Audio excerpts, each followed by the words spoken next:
શું નામ છે તમારું? અમૃતભાઈ પુનાભાઈ. અમૃતભાઈ પુનાભાઈ. અને તમારા ગામનું નામ? રેલ વાસણી રેલ. વાસણી રેલ. હા બરાબર.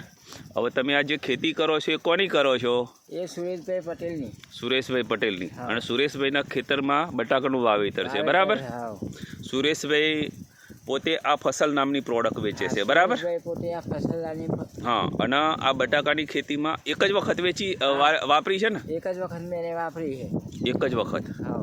અને આ ફુવારાની ખેતીની અંદર તમારો બટાકો છે, બરાબર? હા. ગામમાં આપણો બટાકો પહેલા નંબરનો કહેવાય. પહેલા નંબરનો હા અમારા ગામમાં બટાકું. પહેલા નંબરનો. તમે આજુબાજુમાં બધી ખેતી જોઈ બધાની, બરાબર? હા. હા. તો એની અંદર પહેલા નંબરનું ખેતર છે આપણું બટાકાનું, જોયો. બરાબર. આપણે ગંપો મારીના પ્રોડક્ટ વેચતા હોય એવું તો નથી ને?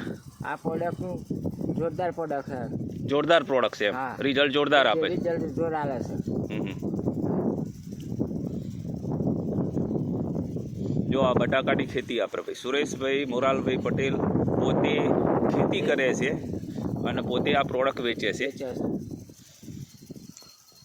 એનું પરિણામ સુરેશભાઈ પોતાનું ખેતર 32% કાર્બનયુક્ત પ્રોડક્ટનું નામ છે એટલે ફસલ 32% કાર્બનયુક્ત પ્રોડક્ટ વાપરો અને ખેતરમાં ઉપજ મેળવો.